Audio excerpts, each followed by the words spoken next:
हरे कृष्णा। जय राधा माधव कुंज बिहारी। जय राधा माधव कुंज बिहारी। जय राधा माधव बिहारी। जय राधा माधव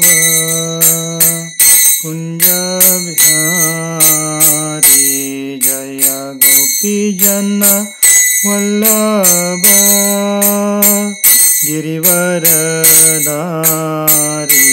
जय गोपीजन वल्लभ गिरिवरधारी। जय गोपीजन वल्लभ गिरिवरधारी। जय वल्लभ गिरिवरधारी। यशोदानंदन व्रजनरंजन। यशोदानंदन व्रजनरंजन। यशोदानंदन व्रजनरंजन। यशोदा गण व्रजनरंजन। यशोदानंदन व्रजनरंजन। यशोदानंदन व्रजनरंजन। यमुनातीरावनचारि।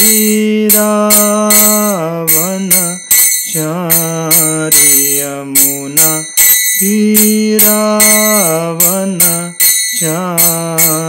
यमुनातीरावनचारि।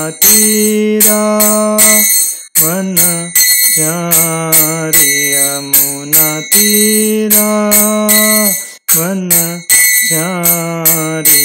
जय राधा माधव कुंज बिहारी। जय राधा माधव कुंज बिहारी। जय राधा माधव कुंज बिहारी। जय राधा माधव कुंज बिहारी।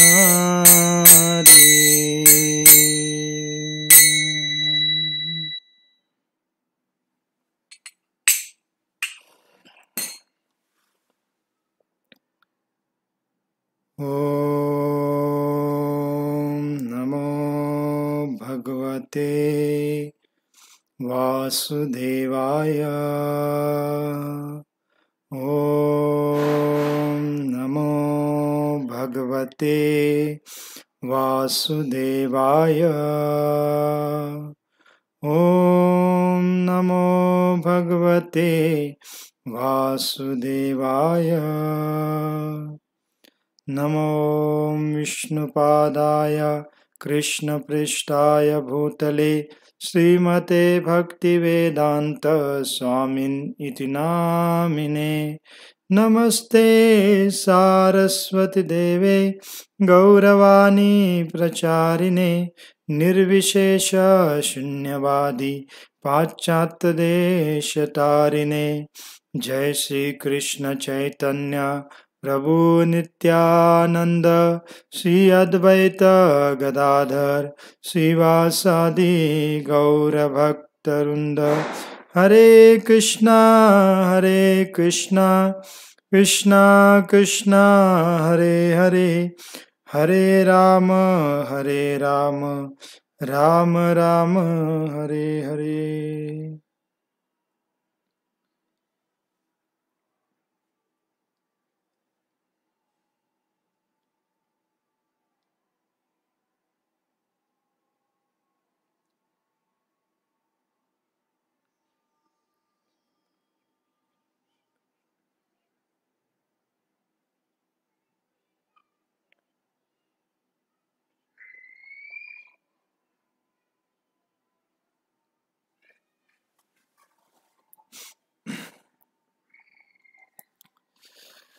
हरे कृष्ण. तर सर्व भक्तांचं पुन्हा एकदा आजच्या आपल्या या भागवतम क्लासमध्ये विशेष स्वागत आहे. तर कालचा क्लास आपण घेऊ शकलो नाही, थोडं ह्या भागामध्ये लाईट सप्लाय नव्हती, त्यामुळे आपला कालचा क्लास राहिला. परंतु आज आपण पुन्हा जे परवाच्या दिवशी आपण चर्चा करत होतो त्याच्या पुढे चर्चा सुरू करू. तर आपण पाहिलं होतं की कृष्ण मथुरेमध्ये आलेले आहेत आणि मग वसुदेव त्यांचे जे वडील होते कृष्णन बलरामजींचे, त्यांचं उपनयन संस्कार करतात आणि सांदीपानी मुनींच्या आश्रममध्ये कृष्ण बलरामजींना पाठवतात. आणि कृष्ण बलराम त्या ठिकाणी राहून आपल्या गुरूंची फार चांगल्या पद्धतीने सेवा करतात आणि 64 दिवसांमध्ये 64 वेगवेगळ्या विद्या ते पूर्णतः शिकतात. आणि मग शेवटी जेव्हा त्यांच्या गुरूंना ते गुरुदक्षिणा काय हवे आहे याच्याबद्दल विचारतात, तेव्हा त्यांचे गुरु काय म्हणतात की त्यांचा जो मृत पावलेला जो मुलगा होता तो परत आणून देण्यासाठी ते सांगतात. कारण सांदीपानी मुनींचा एक मुलगा होता आणि छोटा असतानाच तो समुद्राच्या किनारी खेळण्यासाठी गेलेला असताना समुद्राच्या पाण्यामध्ये वाहून गेला होता, असं त्यांना म्हणजे त्यांचं मत होतं. आणि त्यामुळे ते म्हणतात की त्या ठिकाणी आमचा मुलगा मृत्यू पावलेला आणि तो मुलगा आम्हाला परत आणून द्या. मग कृष्ण काय करतात, आता ह्या लीलेवर पण जरा विस्तारितपणे बृहद भागवतामृतच्या कथेमध्ये चर्चा केली होती, पण आता थोडक्यात सांगू. मग कृष्ण बलराम काय करतात, लगेच त्या प्रभास क्षेत्री समुद्राच्या किनारी जातात आणि तिथं समुद्र देवतांना आव्हान करतात, त्यांना प्राकट होण्यासाठी सांगतात. आणि समुद्र देवता पण लगेच प्रकट होतात, कारण कृष्ण बलराम स्वयंपूर्ण पुरुषोत्तम भगवंत आहेत. आणि त्यांना हात जोडून लगेच विनंती करतात की हे भगवान, तुमची काय इच्छा आहे, मी काय सेवा करू शकतो. तेव्हा कृष्ण सांगतात की आमचे गुरु जे सांदीपानी मुनी आहेत, त्यांच्या पुत्राचा मृत्यू या ठिकाणी झाला होता, तुमच्या पाण्याच्या लाटामध्ये वाहून जाऊन, तर तो पुत्र मला परत करा. मग समुद्र देवता त्यांना सांगतात, काही आचार्य हे पण सांगतात की समुद्र देवता तिथं प्रणाम का करतात, कारण समुद्र देवता विचार करतात की कृष्ण कोण आहेत, कृष्ण वास्तविक समुद्र देवतांचे जावई आहेत असं म्हटलं जातं. का, कारण लक्ष्मी माता आहे, लक्ष्मी माता समुद्रातून उत्पन्न झालेली.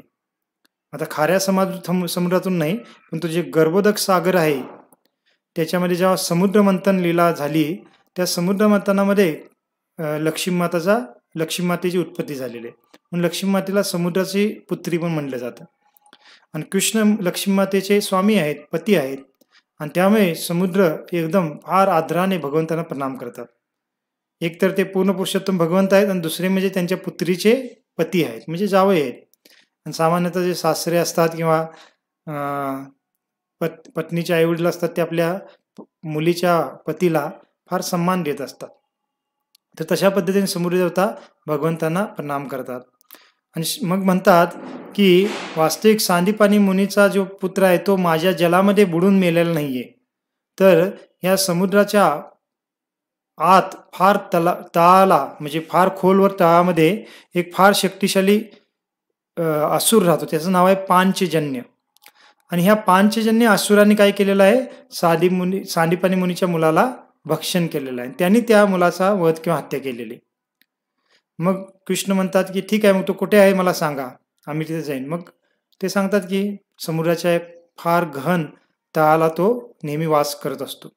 मग कृष्ण बलराम लगेच त्या समुद्रामध्ये उडी घेतात आणि पूर्णतः ज्या ठिकाणी पांचजन्य असतो त्या ठिकाणी जातात.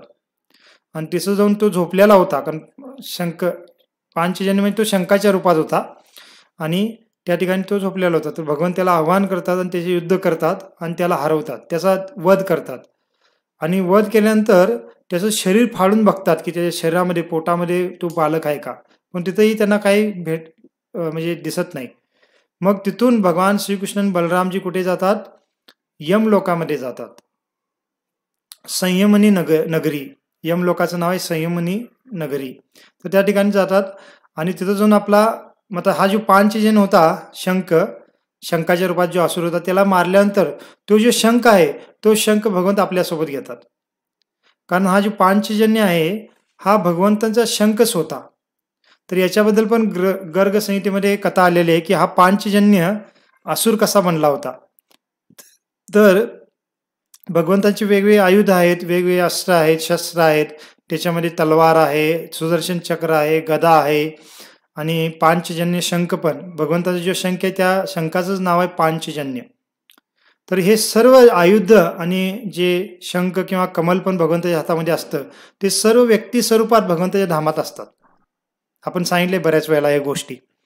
तर एक वेळा काय झालं, की भगवंताच्या धामामध्ये असताना हा जो पांचजन्य भगवंताचा एक पार्षद म्हणून तिथं वास करत होता, तर त्याला थोडा अभिमान झाला. कशाचा अभिमान झाला? की माझ्यावर भगवंताची किती कृपा आहे किंवा मी किती भाग्यशाली आहे. का? कारण कृष्ण किंवा भगवान विष्णू नेहमी मला काय करत असतात, मला मुखाला लावून त्याचं वाजन म्हणजे ध्वनी उत्पन्न करतात किंवा वाजवतात शंखाला. आणि जेव्हा पण कृष्ण किंवा विष्णू भगवंत युद्ध करतात, युद्धामध्ये विजयी होतात, तर मला आपल्या मुखाला लावून त्याची ध्वनी उत्पन्न करतात. आणि मी किती भाग्यशाली आहे पहा, की नेहमी मला काय होतं, भगवंतांच्या आदराचं पान करण्याची संधी मिळते. म्हणजे ओठाला लावून भगवंतांचं जे आदर पान आहे त्याला ते मिळत होतं आणि त्यामुळे त्याला अभिमान झाला होता. आणि एक वेळा तो काय म्हणतो, इतका अभिमानी म्हणतो की माता लक्ष्मी आहेत, त्या लक्ष्मी मातेपेक्षाही मी श्रेष्ठ आहे. का? कारण लक्ष्मीला पण नेहमी भगवंतांच्या आदराचं प्राण करायला मिळत नाही, परंतु मला नेहमी मिळतं आणि मी त्यामुळे फार विशेष आहे, असं तो भाव होताना एकदा म्हणून पण दाखवतो. आणि त्यावेळेला लक्ष्मी माता त्याच्यावर क्रोधित होते आणि त्याला शाप देते, की हे दुर्मते, तुला एवढा अहंकार झालेला आहे, अभिमान झालेला आहे आणि जा तू असुर बन. अशा पण लक्ष्मी माता त्याला शाप देतात पांचजन्य शंखाला. आणि तोच मग हा काय करतो, शंख होता भगवंताच्या धामामध्ये.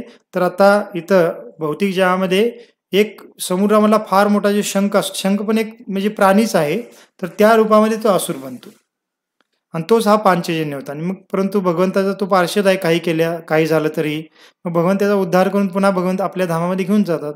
मग ह्या लीलेमध्ये भगवंतांनी काय केलं, त्या पांचजन्य रूपामध्ये त्याला जे शाप मिळाला होता त्या शापातून मुक्तता दिली आणि पुन्हा आपला शंख भगवंतांनी प्राप्त केला.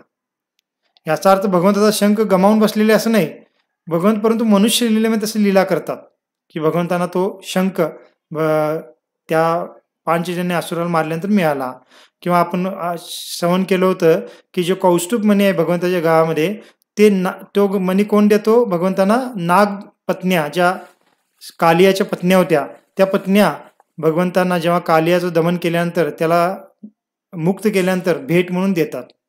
पण त्याच्यामध्ये पण आपण पाहिलं होतं की कौस्तुभ मणी तर भगवंताचा शाश्वत एक अलंकार आहे, पण तो भगवंत लीलेमध्ये तो प्राप्त करण्यासाठी काय करतात, स्वतःच तो कौस्तुभ मणी नागपत्न्यांचे जे काही खजिना होता त्याच्यामध्ये ठेवतात म्हणजे जाऊन ठेवत नाहीत, भगवंत इच्छा केली तिथं तो मणी जाऊन पोचला.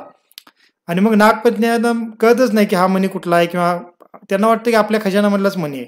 आणि ते काय करतात, इतर अलंकारावर तो कौस्तुभ मणी पण भगवंतांना भेट देतात.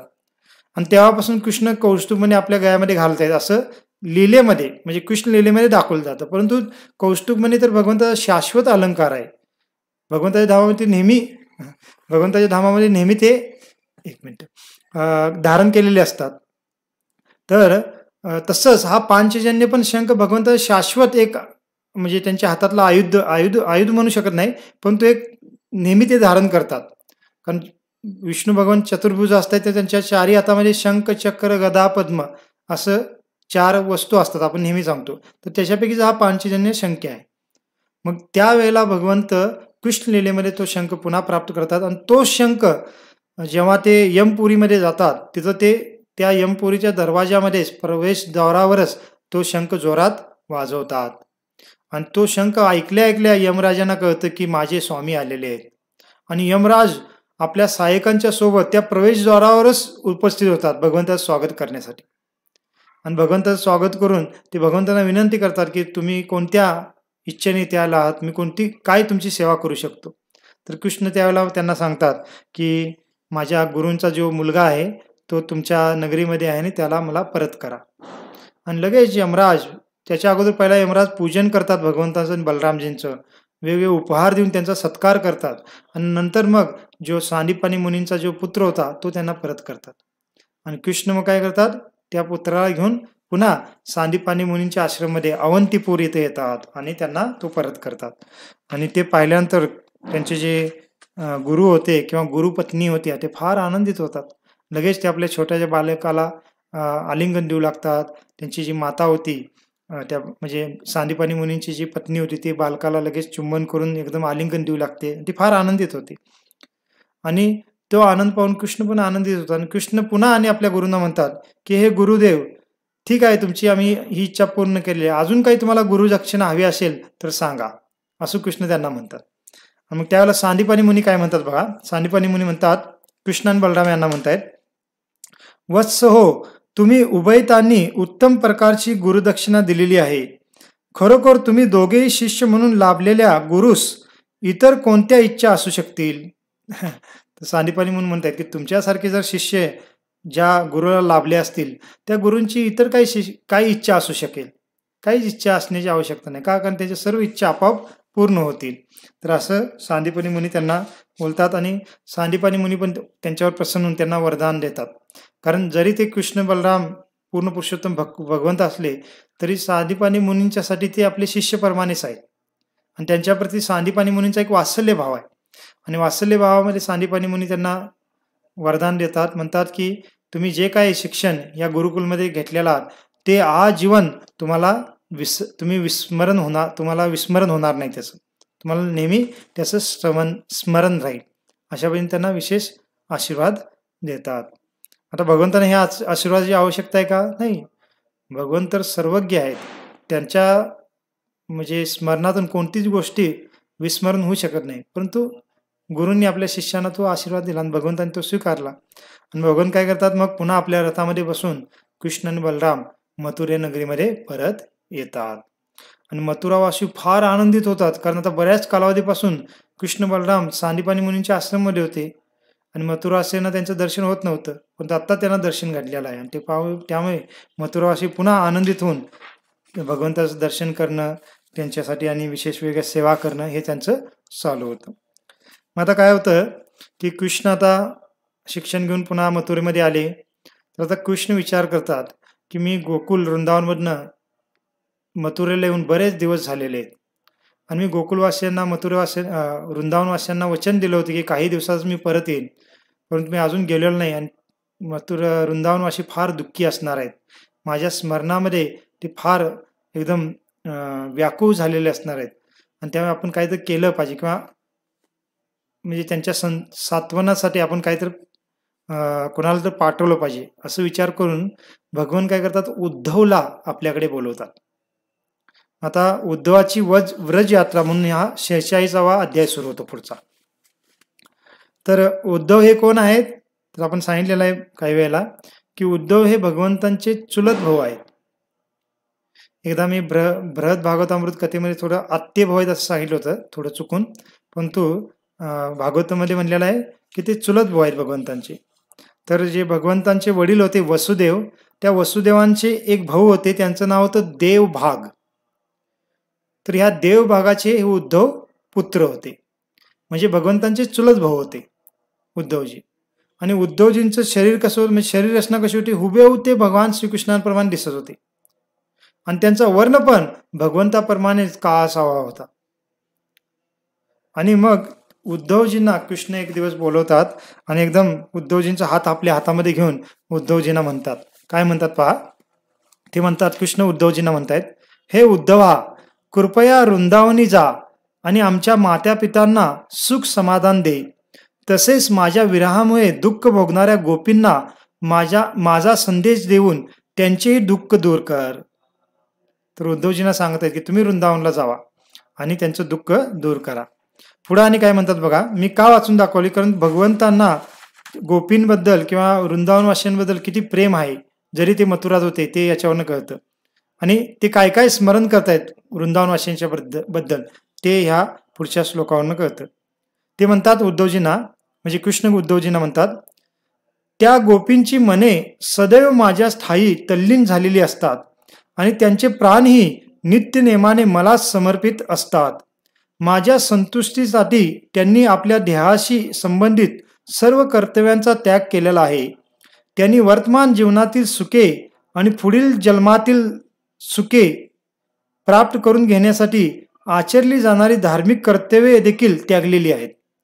म्हणजे गोपी इतक्या मला समर्पित आहेत की वर्तमान जीवनामध्ये सुख प्राप्त करण्यासाठी काही गोष्टी करायच्या आहेत, त्या गोष्टी पण त्यांनी टाकलेल्या आहेत. आणि मृत्यूनंतर पुढच्या जन्मात काही सुख मिळावं ह्यासाठी पण काही गोष्टी करायच्या असतात, त्या पण त्यागलेल्या आहेत. वर्तमान जीवनामध्ये सुख मिळण्यासाठी लोक धनसंपत्ती कमवणं, बाकी भौतिक गोष्टी कमवणं ह्यासाठी मेहनत करतो. आणि पुढच्या जन्मावर ज्याला विश्वास असेल तर तो पुढचा जन्म पण सुखदायक बनावा ह्यासाठी काय करत असतो, काही धार्मिक कृत्य करत असतो, अनुष्ठान कर्मकांड विधी करत असतो. परंतु गोपींनी ह्या सर्व गोष्टी त्यागलेल्या होत्या. त्यांना वर्तमान जीवनामध्ये सुख मिळावं ह्या उद्देशाने पण त्या गोष्टी काही करत नव्हत्या.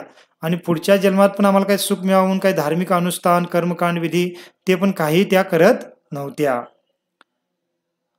मीच त्यांना सर्वात प्रिय आणि इतकेच नव्हे तर त्यांचा प्राणी आहे, म्हणून सर्व परिस्थितीत त्यांचे पालन पोषण करणे हे मी माझे आद्य कर्तव्य मानतो. तर त्यांच्यासाठी गोपींसाठी मीच प्राण आहे आणि त्यांचं पालन करणं माझं कर्तव्य मानतो. आणि म्हणून काय करा तुम्ही, तू काय कर की वृंदावनला जा. आणि वृंदावनवासी खरोखर मरणप्राय झालेले असणार आहेत, तरी पण ते त्यांचा ध्येय त्यागत नसणार आहेत. का? कारण मी त्यांना वचन दिलेलं आहे की मी परत येईन वृंदावनला. आणि जरी ते मरणप्राय झाले असले माझ्या विरहामध्ये, तरी ते काय करत असणार आहेत की मी येईन या आशेने ते अजून जीवन धारण करूनच असणार आहेत. आणि त्यामुळे त्यांना फार दुःख होत असेल. जसं एखाद्या व्यक्तीला फार त्रास होत असेल तर तो व्यक्ती स्वतः म्हणतो की मला मरण्याची इच्छा आहे ना, असं आपल्या नातेवाईकांना ते म्हणत असतो. परंतु त्याला मरण येत नाही आणि त्यामुळे त्याला त्या शारीरिक जी वेदना आहे ती जादाच सहन करावे लागतात. तर वृंदावनाशी तशी स्थिती झाली होती. त्यांना तर ध्येय त्यागायच होता भगवंताच्या विरहामध्ये. म्हणजे एवढे दुःखी होते की त्यांना त्या दुःखाला सहन करण्याची इच्छा नव्हती, त्यांना ध्येय त्यागायचा होता. परंतु आणि ते काय विचार करत होते, नाही कृष्णाने मी येईन असं सांगितलेलं आहे आणि त्यामुळे आपण कृष्णाला दुःख होऊ नये यासाठी जिवंतच राहिलं पाहिजे. जर कृष्ण आले आणि आपण ध्येय त्यागलेला असू तर कृष्णाला किती दुःख होईल. आणि म्हणून त्या विरहाचं दुःख सहन करत करत ते जीवन व्यतीतच करत आहेत. आणि तशी त्यांची स्थिती झाली असणार आहे. आणि कृपया तू जा आणि त्यांना थोडं सांत्वना दे, असं उद्धवजींना ते सांगतात. मग आता तात्पर्यामध्ये आपल्या आचार्यांनी काही सांगितलेलं आहे. एक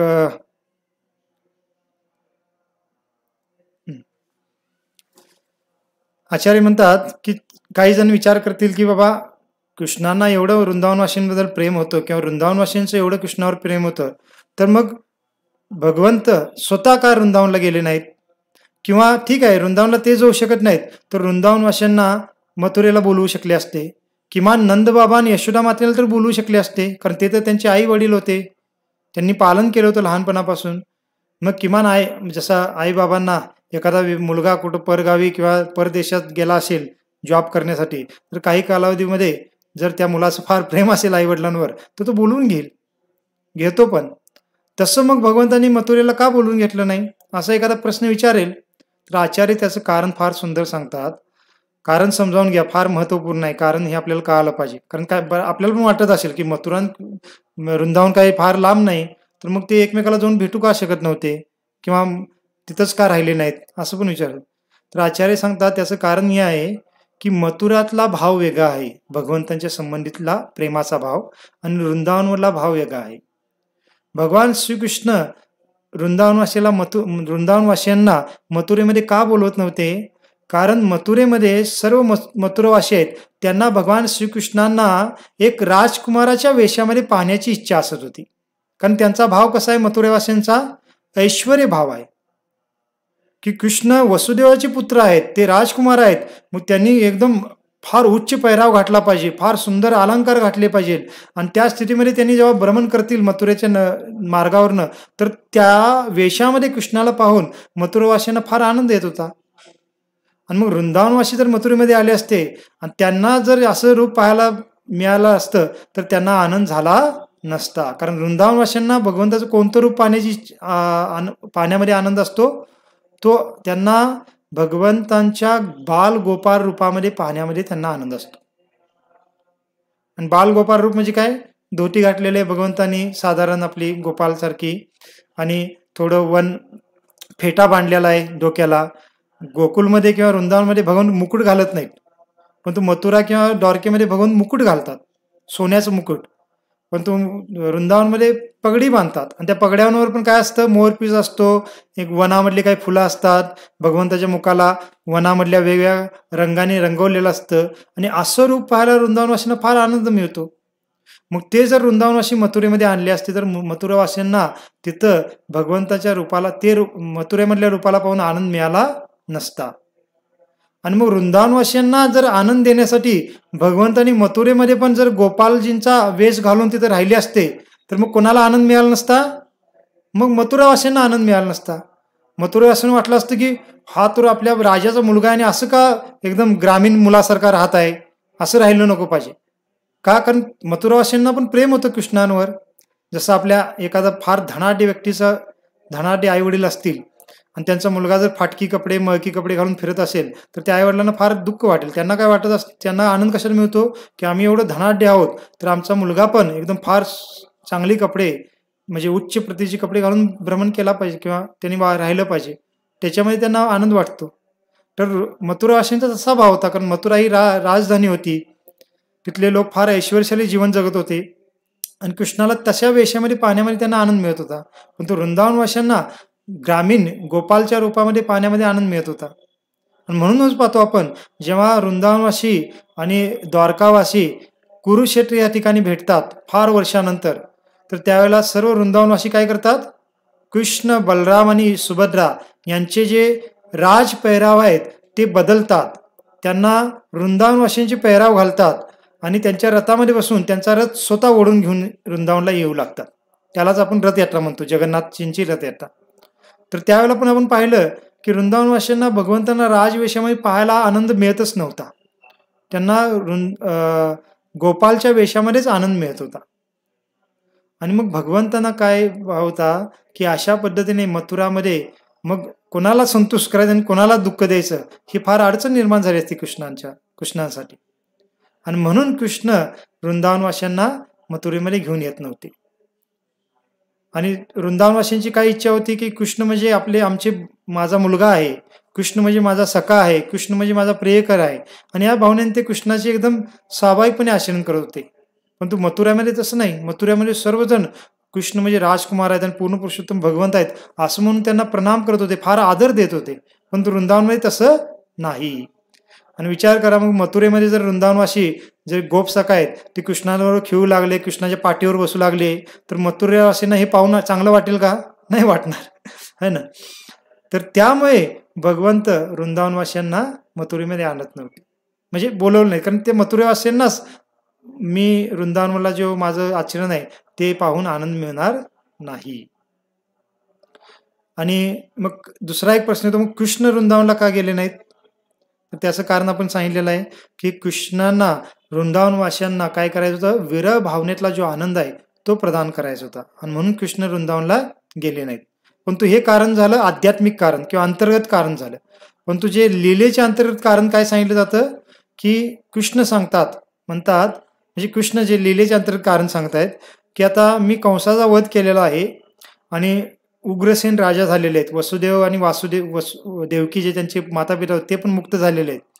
आणि मग काय होऊ शकतं, आता कंसाचे जे मित्र आहेत ते केव्हा पण मथुरेवर आक्रमण करू शकतात आणि मथुरावासींचं रक्षण केलं पाहिजे. मी जर इथनं निघून गेलो तर मथुरेवर ते आक्रमण करून या सर्वांची हत्या करतील, आणि म्हणून कृष्ण म्हणतात की मला तिथे राहिलं पाहिजे. म्हणजे हे लीलेच्या अंतर्गत कारण सांगत आहेत ते. परंतु वास्तविक कारण काय होतं की त्यांना वृंदावनवाशांना विरहाचा आनंद प्रदान करायचा होता. आणि आपण पाहतो पण, मग आता कृष्ण तिथं मथुरेमध्ये कंसाचा वध झाल्यानंतर राहिले होते, तर जरासंध लगेच आक्रमण करण्यास सुरुवात करतो. कारण कंसाच्या ज्या 2 पत्न्या होत्या त्या जरासंधाच्या मुली होत्या, आणि आपल्या जावाईला कृष्णाने मारलं म्हणून जरासंध मग पुन्हा पुन्हा आक्रमण करतो मथुरेवर. त्यानंतर कालयवन नावाचा एक राक्षस येतो, तो आक्रमण करतो. आणि बाकी मग तिथून पण वाचण्यासाठी द्वारकेमध्ये गेल्यानंतर पण तिथं पण बऱ्याच असुरांचा आणि वेगळ्या क्षत्रियांचा जे कंसाच्या बाजूने त्यांचं आक्रमण होतच असतं. मग ह्या सर्वांच्या आक्रमणापासून मथुरावासींचं रक्षण करण्यासाठी कृष्ण तिथे थांबले होते. मग हे लिलेचं किंवा वरवरचं कारण आहे, परंतु वास्तविक कारण काय होतं की भगवंतांना वृंदावनवाशांना विरहाचा आनंद देत होता. मग असं सर्व झाल्यानंतर म्हणून त्यांनी उद्धवजींना बोलवलं आणि उद्धवजींना काय म्हणतात पहा, उद्धवजींना रथ दाखवतात. कोणता रथ? ज्या रथातून कृष्णांना आणि बलरामजींना अक्रूरजी घेऊन आले होते मथुरेला, तोच रथ उद्धवजींना कृष्ण दाखवतात. आणि कृष्ण म्हणतात की तुम्ही हाच रथ घेऊन जावा. का? कारण त्या रथाला पाहिल्यानंतर वृंदावनवासींना थोडं चांगलं वाटेल की हा रथामध्ये बसून आपला कृष्ण म्हणजे कृष्णाचा एक दूत आलेला आहे, तर कृष्ण पण काही दिवसानंतर येतील अशी त्यांना आशा लागेल आणि त्यांना फार चांगलं वाटेल. आणि म्हणून हे उद्धवा तू काय कर, हाच रथ घेऊन जा. आणि पुढे आणि काय सांगतात बघा, उद्धवाला म्हणतात की हे उद्धवा, त्याचबरोबर माझे सर्व जे पेहराव आहेत ते तू ग्रहण कर किंवा तू तेच पेहराव घाल, माझ्यासारखंच पूर्णतः तू काय कर, तुझा शृंगार कर. तसं उद्धवजी नेहमी भगवंताचेच कपडे घालत होते, म्हणजे भगवंतांनी घालून झालेले कपडे ते उच्चिष्ट एक प्रसाद म्हणून ग्रहण करत होते. परंतु ह्या वेळेला काय होतं, कृष्ण स्वतः आपली नवीन जी पितांबर आहे ते त्यांना देतात. आपल्या गळ्यामधला जो वैजंती माळा असते, वैजंती माळा म्हणजे भगवंताच्या गळ्यामध्ये बऱ्याच वेगळ्या 5 प्रकारची जी फुलं आहेत त्यांच्या फुलांच्या पासून बनलेली माळ असते, त्याला वैजंती माळा म्हणतात. तर ती माळ उद्धवांच्या गळ्यात भगवंत घालतात. एवढंच नाही तर आपल्या गळ्यातला कौस्तुभ मणी पण ते उद्धवांना घालायला देतात. आपला जो मुकुट आहे, पगडी, त्या वृंदावनवासींसारखी तशी पगडी त्यांना देतात. त्याच्यावर मोरपंख पण लावतात भगवंत. आणि पुढे म्हणलेलं आहे बासुरी पण, आपली बासुरी पण देतात. आणि जी छडी होती गायींचं राखण करण्याची, ती छडी पण भगवंत कोणाला देतात, उद्धवांना देतात. आणि उद्धव म्हणतात तू हे सर्व ग्रहण धारण करून असा पेहराव करून माझ्याप्रमाणे तू वृंदावनला जा. आणि म्हणलेलं आहे की भगवंत प्रत्येकासाठी वेगवेगळं स्वतंत्र पत्र देतात उद्धवजींना. तर नंद बाबासाठी एक वेगळं पत्र, यशोदा मातांसाठी वेगळे पत्र, आणि ज्या गोपी होत्या त्या गोपींसाठी वेगळं पत्र. गर्ग संहितेमध्ये तर हे सांगितलेलं आहे की गोपींसाठी एकच पत्र नाही, जेवढ्या गोपी होत्या त्या सर्व गोपींसाठी वेगवेगळं स्वतंत्र पत्र भगवंतांनी दिलं. आता गोपींची संख्या तर आपण मोजू पण शकत नाही, भगवंतांनी तेवढी पत्र दिली म्हणे. आणि गोपसखा होते त्या गोपसखांसाठी पण पत्र दिली. अशा पद्धतीने काय केलं की उद्धवांना सांगितलं हे पत्र घ्या, त्यांना तू हे पत्र दे आणि मी थोड्याच कालावधीमध्ये त्यांना भेटायला येईन असं सांगून तू काय कर, त्यांची सांत्वना कर, असं उद्धवजींना ते सांगतात. मग उद्धवजी पण फार आनंदित होतात आणि उद्धवजी भगवंतांना प्रणाम करून भगवंतांना प्रदक्षिणा करून दुसऱ्या दिवशी मग त्या रथामध्ये बसून वृंदावनला निघतात. आणि उद्धवजी मग एक सारथीला पण घेतात. जसं अक्रूरजी स्वतः गेले होते रथ हाकत, पण उद्धवजी सारथीला घेऊन स्वतः मागं बसून जातात. मग आचार्य हे पण सांगतात की भगवंतांनी उद्धवजींना का पाठवलं बरं, त्याचं कारण पण होतंय. पहिलं कारण तर हे होतं की भगवंतांनी वृंदावनवासींना सांत्वना करण्यासाठी पाठवलं होतं. वृंदावनवासींना माझ्यासारखाच रूप असणारा उद्धवजींना पाहिल्यानंतर किमान मी भेटल्यासारखं तर थोडा अनुभव येईल आणि त्यामुळे तेवढं त्यांचं दुःख कमी होईल, या भावनेने उद्धवजींना पाठवलं होतं. पण दुसरे एक कारण आचार्य सांगतात की जे उद्धवजी आहेत हे बृहस्पतींचे शिष्य होते. बृहस्पती कोण आहेत? हे देवतांचे गुरु आहेत आणि ते स्वर्गलोकामध्ये राहत असतात बृहस्पती, आणि फार विद्वान देवतांचे गुरु म्हणजे काय स्थान आहे त्यांचं. आणि उद्धवजी हे त्या बृहस्पतींचे शिष्य होते, त्यांच्याकडून त्यांनी सर्व ज्ञान घेतलं होतं, ग्रंथांचं किंवा वैदिक ज्ञान. मग आचार्य सांगतात की उद्धवजींच्या हृदयामध्ये तो थोडा अभिमान होता. अभिमान म्हणजे असा अहंकार नव्हता की मी फार ज्ञानी आहे किंवा हे आहे, या भावनेत नव्हता. त्यांच्यामध्ये काय भावना होती उद्धवजींच्या हृदयामध्ये की कृष्ण जेव्हा मथुरेमध्ये असायचे तर बऱ्याच वेळेला ते वृंदावनवासींचं नाव घेऊन त्यांची आठवण स्मरण करून बोलायचे उद्धवांची किंवा बलरामजींच्या सोबत असताना. आणि बऱ्याच वेळेला रुदन केल्यासारखी पण एकदम फार दयनीय त्यांची स्थिती व्हायची भगवान श्रीकृष्णाची मथुरामध्ये असताना. मग त्यावेळेला उद्धवजींच्या हृदयामध्ये विचार यायचे, ते बोलून दाखवायचे नाहीत पण विचार यायचे की वृंदावनवासी एवढं का कृष्णांबद्दल म्हणजे स्मरण करून दुःख व्यक्त करत असतात बरं. कृष्ण आपल्याला सांगतात हे सर्व, तर वृंदावनवासी एवढं का दुःख करत असतील बरं. मग ते काय विचार करत होते, वृंदावनवासी एक ग्रामीण भागातले लोक आहेत, त्यांना काही ज्ञान नाहीये आणि ज्ञान नसल्यामुळे ते भावनिकतेमध्ये भगवंतांचं कृष्णाचं स्मरण करून ज्यादा रुदन करत असतात. वास्तविक जर त्यांना म्हणजे मला जे ज्ञान मिळालेलं आहे बृहस्पतींच्याकडून, ते जर ज्ञान मला सांगायला संधी मिळाली त्यांना, तर मी त्यांचं सांत्वन करेन किंवा ते मग शांत होतील. कारण उद्धवजींचा भाव काय होता की भगवंतांच्या भगवंतापासून आपण दूर पण असलो तरी काही दुःख करण्याची आवश्यकता नाही, कारण भगवंत कणाकणामध्ये आहेत, परमात्मा रूपात प्रत्येकाच्या हृदयामध्ये वास करतात आणि त्यामुळे आपण कुठेही राहून भगवंताचं स्मरण करून तो आनंद घेऊ शकतो, म्हणजे आपण त्यांच्या विरहातून मुक्त होऊ शकतो, असा त्यांचा भाव होता. ह्यालाच ज्ञान म्हणतात. ज्ञान म्हणजे काय की भगवंत कणाकणामध्ये आहेत, हृदयामध्ये, प्रत्येकाच्या हृदयामध्ये वास करतात, हे करतात, हे सर्व भगवंत सर्व कारणाचे कारण आहेत, हे सर्व जाणणं म्हणजे ज्ञान म्हणतो आपण. मग वृंदावनवासींना हे ज्ञान नाहीये आणि म्हणून ते भावनिकतेमध्ये असं दुःख करत असतात. आणि त्यांना तसं जर सांगायला संधी मिळाली तर त्यांचंही दुःख दूर होऊ शकतं, असा त्यांच्या मनामध्ये विचार येत होता. कोणाच्या? उद्धवजींच्या मनामध्ये. मग भगवंत विचार करतात की ठीक आहे, उद्धवजींना पाठवू आणि बघूया मग किती ते वृंदावनवासींना काय करू शकतात, समजू शकतात. आणि म्हणून उद्धवजींना भगवंत जाणून बुजून काय करतात, मुद्दाम उद्धवजींनाच पाठवतात. आणि पुढे आपल्याला पाहायला मिळेल की जे उद्धवजी त्या विचाराने गेले होते की मी आता जाईन, रथामध्ये जाताना तेच विचार करत होते उद्धवजी की मी आता वृंदावनमध्ये गेल्यानंतर नंद बाबा आहेत, यशोदा माता आहेत, ते फार दुःख करत असतील तर त्यांना अशा पद्धतीने मी काही ज्ञान सांगेन, समजावून सांगेन की त्यांचं सर्व दुःख नाहीसं करेन. गोपींना पण मी फार अशा वेगवेगळ्या पद्धतीने लेक्चर देईन आणि काय करेन, त्यांचं सर्व दुःख दूर करणं, असं काही ज्ञान सांगेन की त्यांना दुःख अजिबात वाटणार नाही. किंवा गोपांना पण मी अशा पद्धतीने ज्ञान सांगेन. सर्व काही ते जसं आपण एखादा आम्ही म्हणतो जसं प्रवचन द्यायचं तर तयारी करतो प्रवचन देण्याची, तशा पद्धतीने उद्धवजी रथातून जात असताना तेच सर्व चिंतन करत होते. का? कारण त्यांनी बृहस्पतींकडून ज्ञान घेतलं होतं. परंतु पुढं पाहायला मिळतं की उद्धवजी जेव्हा वृंदावनमध्ये जातात आणि तिथं जाऊन जेव्हा नंद बाबा, यशोदा मातांचा प्रेमभाव पाहतात, गोपींचा प्रेमभाव पाहतात आणि गोपांचा जो प्रेमभाव पाहतात, गायींचा प्रेमभाव पाहतात, त्यांचा जो ज्ञानाभिमान आहे, ज्ञानावर त्यांचा जो अभिमान होता, तो ज्ञानाभिमान पूर्णतः गळून पडतो, नष्ट होतो.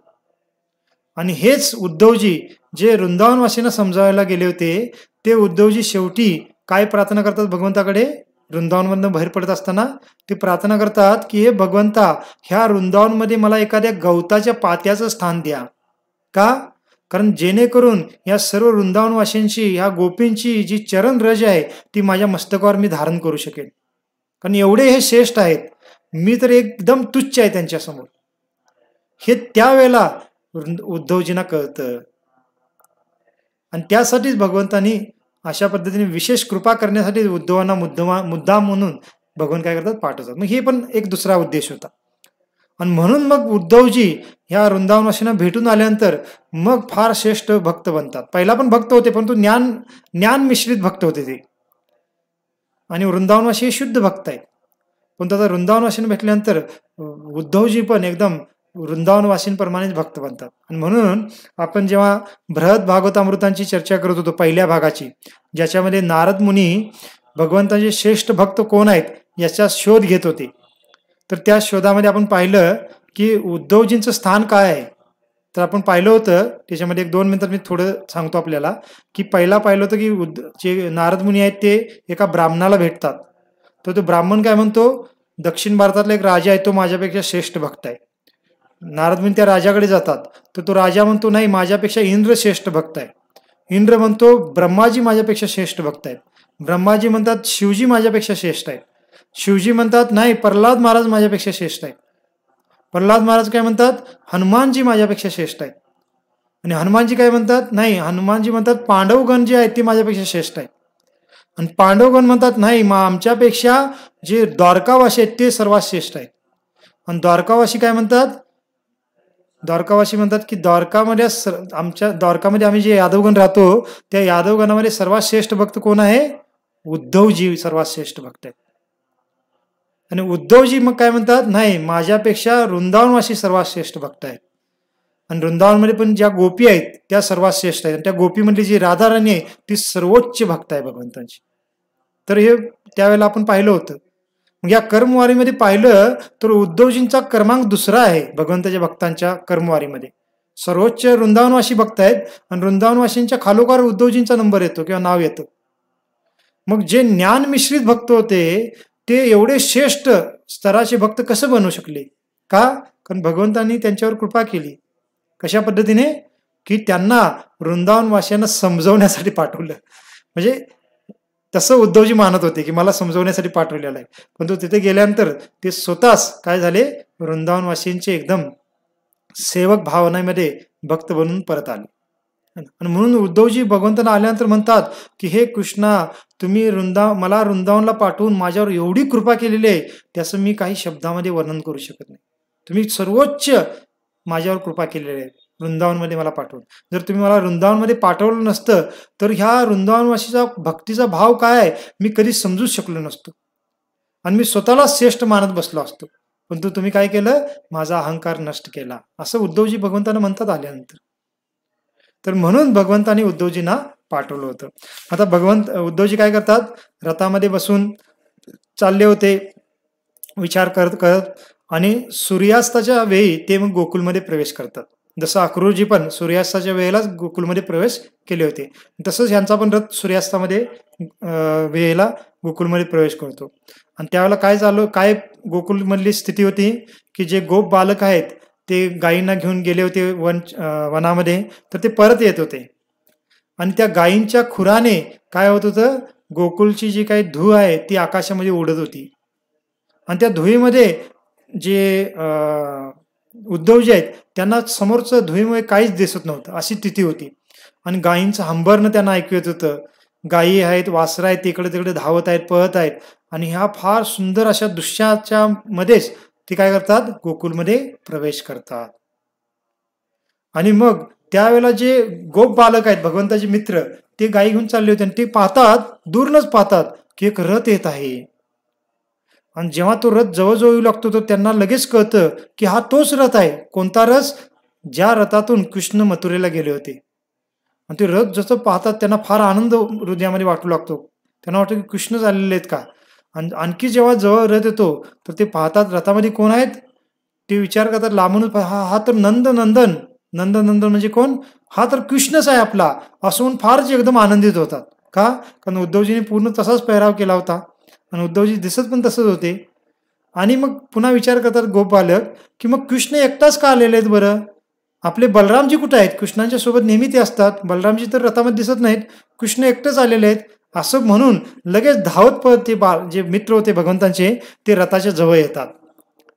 आणि जवळ आल्यानंतर मग त्यांना कळतं हा तर कृष्णासारखा दिसत आहे पण तो हा कृष्ण नाहीये. का? कारण कृष्णावर त्यांचं एवढं प्रेम होतं की कृष्णाला लगेच ते ओळखू शकत होते. आणि जरी उद्धवजी कृष्णाप्रमाणे दिसत होते, कृष्णासारखाच त्यांनी सर्व पेहराव केला होता, तरी पण त्यांना जवळ पाहिल्या पाहिल्या गोपसखांनी लगेच ओळखलं की हा कृष्ण नाहीये, कृष्णासारखेच दिसणारे हा दुसरा व्यक्ती. आपण काय करूया, थोडं आता पुढे काय प्रसंग होतो ते उद्या चर्चा करू आपण, की आता त्यांच्यामध्ये काय चर्चा होते आणि नंद महाराज यशोदा मातेनं कसं भेटतात ती थोडी आपण चर्चा करू. हा प्रसंग मी थोडा आपण विस्तारित चर्चा करू, कारण हा प्रसंग फार महत्वपूर्ण आहे. याच्यावरून आपल्याला खरोखर कळतं की वृंदावनवासियांचा जो विरह भाव आहे तो काय दर्जाचा आहे किंवा काय प्रतीचा आहे. आणि त्यामुळे जे उद्धवजींची वृंदावनला जी भेट आहे हा प्रसंग फार महत्वपूर्ण आहे. आपण उद्या परवा 1-2 दिवस हा प्रसंग चर्चा करू. तर एक 5 मिनिटं शेवटी मी ह्यासाठी हे केलं कारण कालचा पण दिवस फार विशेष होता आपल्या आचार्यांच्या दृष्टिकोनातून. तर काल आपल्या गुरु शिष्य परंपरेमधले जे नरोत्तम दास ठाकूर आहेत त्यांचा तिरोभावाचा दिवस होता. मग काल आपण काही कार्यक्रम झाला नाही आपला, त्यामुळे त्यांच्याबद्दल काही बोलू शकलो नाही. तर आज एक 5 मिनिटं चर्चा आपण करू, 2 मिनिटं, कारण यांच्याबद्दल आपण मागच्या वर्षी 1 तास पूर्ण आपल्या सत्संगमध्ये चर्चा केली होती. थोडं प्रसंग सांगितलं आपल्याला कळेल. तर त्यामुळे ह्यावेळी 5 मिनिटं चर्चा करू, पुढच्या वेळी आणि कधी आपण विस्तारितपणे चर्चा करू. कारण नरोत्तम दास ठाकूर हे पण आपल्या गुरु शिष्य परंपरेमधले फार महत्वपूर्ण आचार्य आहेत. तर ह्यांचं जे प्राकट्य आहे नरोत्तम दास ठाकूरांचं, हे चैतन्य महाप्रभूंचं अंतर्धान झाल्यानंतर काही दशकानंतर यांचं प्राकट्य झालं होतं. आणि हे चैतन्य महाप्रभूंच्या अंतर्धानानंतर किंवा चैतन्य महाप्रभूंचा अप्राकट्य झाल्यानंतर मग जे आपला संप्रदाय गौडे संप्रदाय, ह्या संप्रदायाचा नरोत्तम दास ठाकूर यांनी फार मोठ्या प्रमाणात प्रचार केला होता त्या कालावधीमध्ये. आणि ह्यांचाही जन्म बंगाल प्रांतामध्ये खेतुरी नावाचे एक गाव आहे त्या गावामध्ये झाला होता.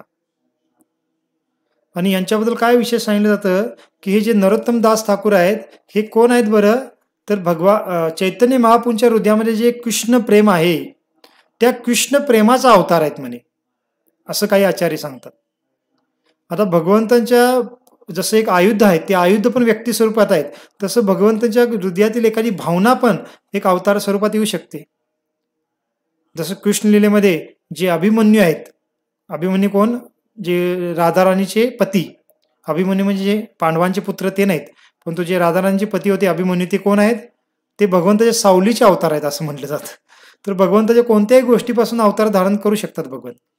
तर हे जे नरोत्तम दास ठाकूर आहेत भगवंताच्या हृदयातील जे कृष्ण प्रेम आहे, म्हणजे कारण चैतन्य महाप्रभू स्वतः कृष्ण आहेत पण ते भक्ताच्या अवतारामध्ये आहेत, भक्ताच्या भावामध्ये आहेत, आणि त्यांच्या हृदयामध्ये जे कृष्ण प्रेम आहे त्याचं एक प्राकट्य नरोत्तम दासच्या रूपामध्ये झालेलं आहे.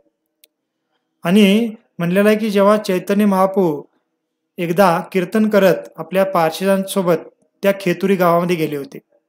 हा प्रसंग केव्हाचा आहे, नरोत्तम दास ठाकूर प्रकट होण्याच्या भरपूर कालावधीपूर्वीच आहे, आणि त्यावेळेला अजून नरोत्तम दास ठाकूर अजून जन्मले पण नव्हते. तर त्यावेळेला चैतन्य महाप्रभू त्या खेतुरी गावामध्ये जेव्हा प्रवेश करतात तसं लगेच जोरात नरोत्तम नरोत्तम नरोत्तम म्हणून जोरात ओढत काय करतात, नदीकडे धावू लागतात. कारण त्या गावामध्ये एक पद्मावती नावाची नदी आहे, तर त्या पद्मावती नदीकडे धावू लागतात.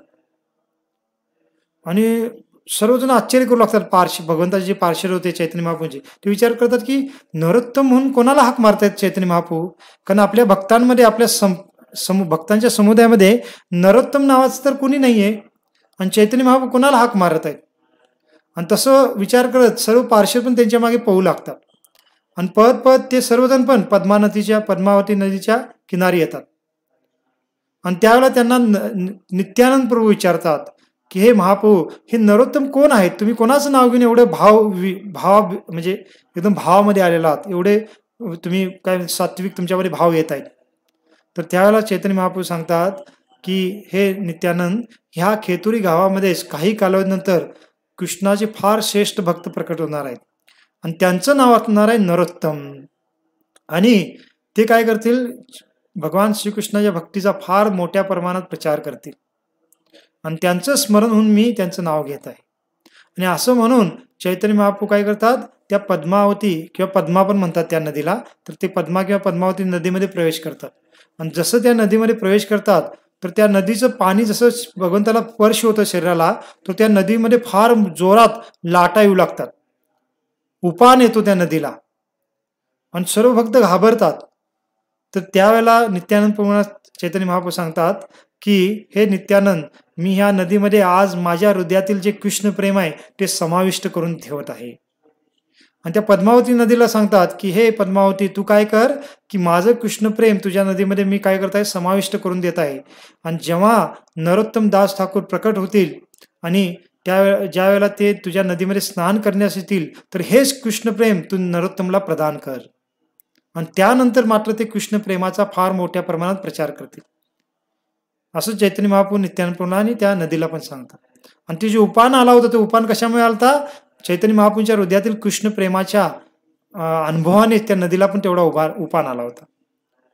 मग ती नदी जी पद्मावती नदी आहे ती देवीच्या रूपात भगवंतासमोर प्रकट होते, आणि ते भगवंतांना विचारते की मी नरोत्तम जे आहेत त्यांना ओळखणार कसं, त्यांना तुमचं हे प्रेम देण्यासाठी. तर तेव्हा चैतन्य महाप्रभू म्हणतात की तो जो नरोत्तम जेव्हा तुझ्या नदीमध्ये प्रवेश करेल, तर त्याचा स्पर्श झाल्या जसं आत्ता तुझ्या पाण्यामध्ये उपान येत आहे तसं उपान तेव्हा पण येईल, आणि तेव्हा तू ओळख की हाच तू नरोत्तम आहे, आणि त्याला कृष्ण प्रेम प्रदान कर, असं चैतन्य महाप्रभू म्हणतात. आणि त्यानंतर पुन्हा तिथून निघून जातात. आणि मग नरोत्तम दास ठाकूरांचा केव्हा जन्म होतो, चैतन्य महाप्रभू अंतर्धान झाल्यानंतर, नित्यानंद प्रभू अंतर्धान झाल्यानंतर, चैतन्य महाप्रभूचे बरेच पार्षद या भौतिक जगातून अंतर्धान होऊन आध्यात्मिक जगात निघून गेल्यानंतर मग नरोत्तम दास ठाकूरांचा जन्म होतो त्या खेतुरी गावामध्ये. आणि एकदा त्या नदीमध्ये स्नान करायला गेलेले असताना नरोत्तम दास ठाकूर काय होतं, त्या पाण्याला उफान येतो, आणि त्या नदीला पण कळतं की हेच ते आहेत, आणि मग ते कृष्ण प्रेम नरोत्तम दास ठाकूरांच्या शरीरामध्ये प्रवेश करतं. आणि म्हणलेलं आहे ते कृष्ण प्रेम प्राप्त झाल्यानंतर नरोत्तम दास ठाकूर किती तर बराच वेळ त्या नदीच्या किनारी मूर्छितून पडतात. का, कारण कृष्ण प्रेम कोणी पण धारण करू शकत नाही.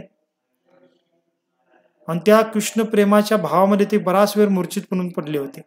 आणि नंतर त्यांची माता पिता त्यांना घेऊन जातात. पुढे बराच प्रसंग आहे, आपण मागच्या वर्षी त्याच्यावर चर्चा केली होती. पण तो ह्याच नरोत्तम दास ठाकूरांचा काल 13वा दिवस होता. तर त्यांना पण आपण प्रार्थना केली पाहिजे की म्हणजे त्यांच्याप्रमाणे आपल्या हृदयामध्ये पण कृष्ण प्रेम प्राप्त व्हावं. त्यांच्याप्रमाणे होऊ शकत नाही, परंतु त्यांचा एक स्वतःचा अंशी प्राप्त झाला तरी आपलं जीवन सफल आहे. तर आपण हे जसं मी परवा सांगितलं होतं की तिरोभावाच्या दिवशी थोडं 1-2-4 मिनिटं का होईना अशा आचार्यांचं बद्दल थोडं श्रवण किंवा चर्चा केली पाहिजे, आणि म्हणून आपण हे करत असतो. तर थोडं आपण स्मरण करून त्यांना प्रार्थना कराल तर त्याचा खरोखर आपल्याला विशेष लाभ आहे. ठीक आहे, आपण थांब्या इथं, आपला वेळ झालाय आणि उद्या पुन्हा आपली पुढची चर्चा आपण सुरू करू. आणि उद्या शनिवार आहे, उद्या आपला भगवद्गीता क्लास होईल आणि परवाच्या दिवशी पुन्हा मग आपण हा उद्धवजींचा प्रसंग पुढे पाहू. ठीक आहे. श्रील प्रभुपाद की जय. अनंत कोटि वैष्णव वृंद की जय. निताय गौर प्रेमानंदे. हरि हरि बोल.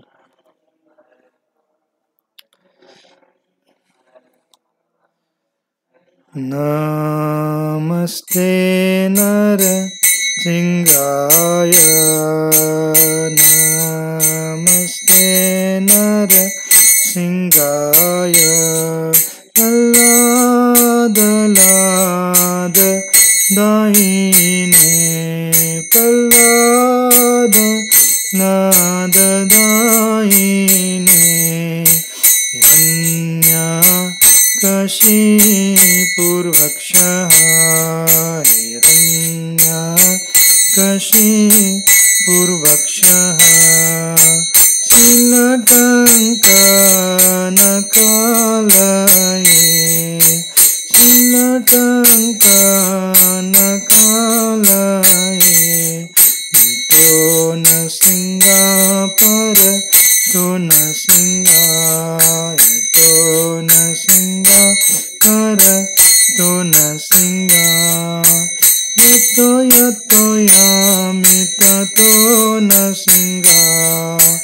यतो यतो यामित तो न सिंगा. बहिन हृदयेन सिंगा. बहिन हृदयेन सिंगा. नर सिंहमदीं शरणं प्रपदे. नर सिंहमदीं शरणं प्रपदे. तव कर कमलवरे नाका. अद्भुत सिंहा. दलित हिरण्यकशिपु तनुभृंगा. केशवधूता नरहरि रूपा.